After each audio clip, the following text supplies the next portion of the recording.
Таны мэдхийн Твиз Монголын кикбокс тулааны спорттой холбоо хамтран бэлтгэдэг Fighting Sport хөтөлбөрийн энэ дугаар ийхүү хэлж байна. За энэ удаагийн дугаараар Монголын кикбоксчид Тайланд улсад зохиогдсон дэлхийн аврагчлалын тэмцээнд хэрхэн оролцох талаар үзэж та бүхэнд хүргэх болно. Ингээд тулааны спорт сонирхдаг бүх залуусыг дэргэсэндээ ойртолцоогоо хүргэе.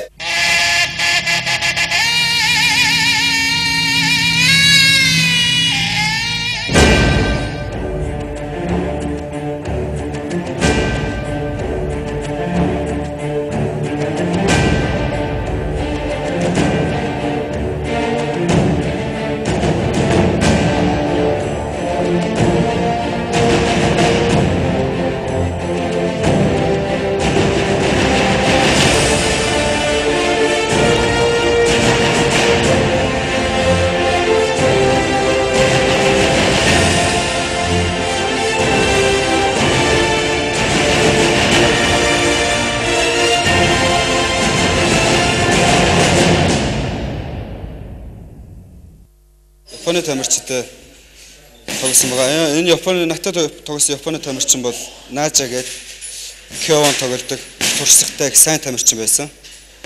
Тэр тамирчинтай би бэлтгэл сургалт их сайн хагсан болохоор нэлээ хүч авах гэж яж тэр тамирчиг буулгаж авсан байгаа. Тэр тамирчин бол их урд гар их хүчтэйс авдаг. Хойдлоос их хүчтэй өшгөлдөг тийм тамирчин байсан. Тэгэд бэлтгэл сургалт сайн хагсан болохоор тэр тамирчид нэлээ хүч авах гэж яж ялсан байгаа. Монголын одоо тамирчдынхаа дэлхийн аврагт хэрхэн оролцсон талаарх нэвтрүүлгийн 2 дахь дугаарыг үзэж байна.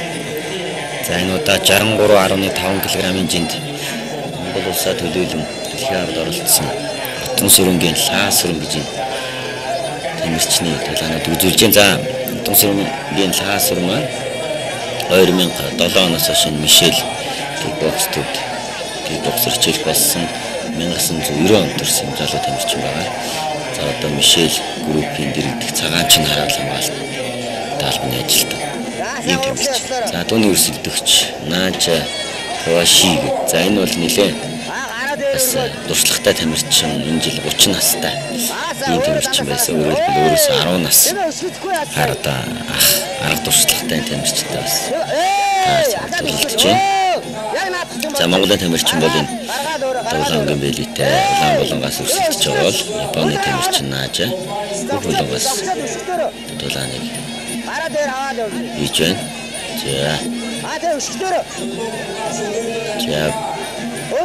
За ер нь лазер маань яг 63.5 кг хэмжээнд бас бие хөгжил сайтай тамирчдын тоонд орно.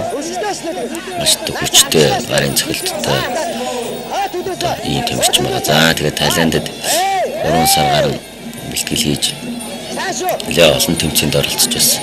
Туршлага суулсан.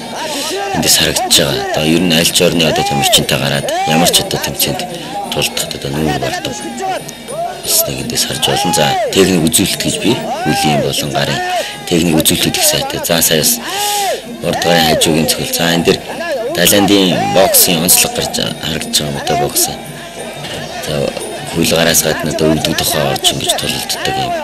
Ер нь хүн төрөлтөө одоо бол энэ дэлхийд даяарх тулааны урлаг, тулааны спортын холбоодууд нэг л зүйлийг одоо дуу нэгтэй зөвшөөрсөн байгаа. Манай үхээр Мутаан бол үнэхээр энэ тулалддаг өрсөлдөг төрлүүдийн хаан төрөл юм аа гэж. Muay of King of Martial Arts гэж.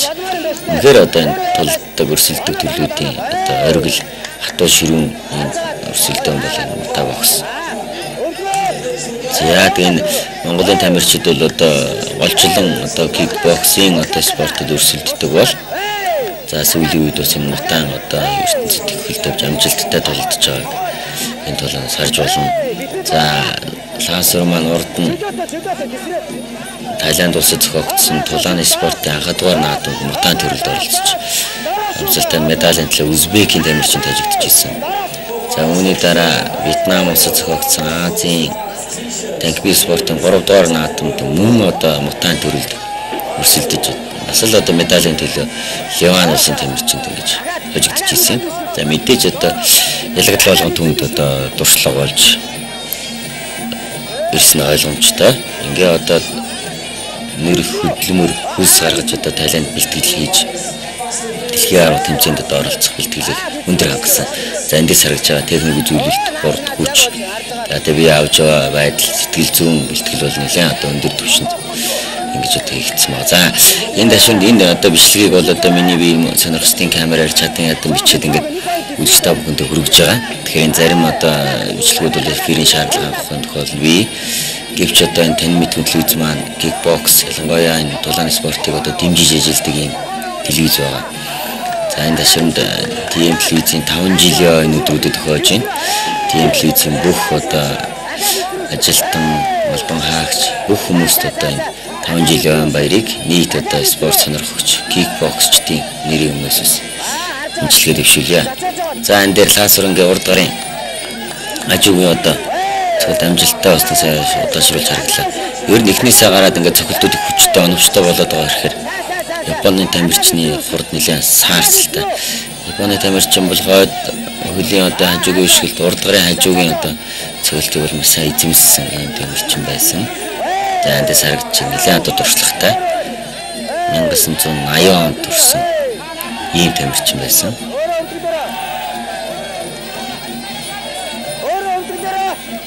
За лазер маань одоо солгоо өрөлттэй байгаа. За Японы тамирчин бол одоо зөв гэж ярьдаг одоо баруун өрөлттэй ийм тамирчин. За тэнэлээ санаачлалыг авч урагшаа явж ажиллаж байна. Японы тамирчин бас их сайн тамирчин. Чансан эндээс харагдаж байгаа. Хутуулаад бас хэд хэдэн цогтөөс оновчтой хийж лээ.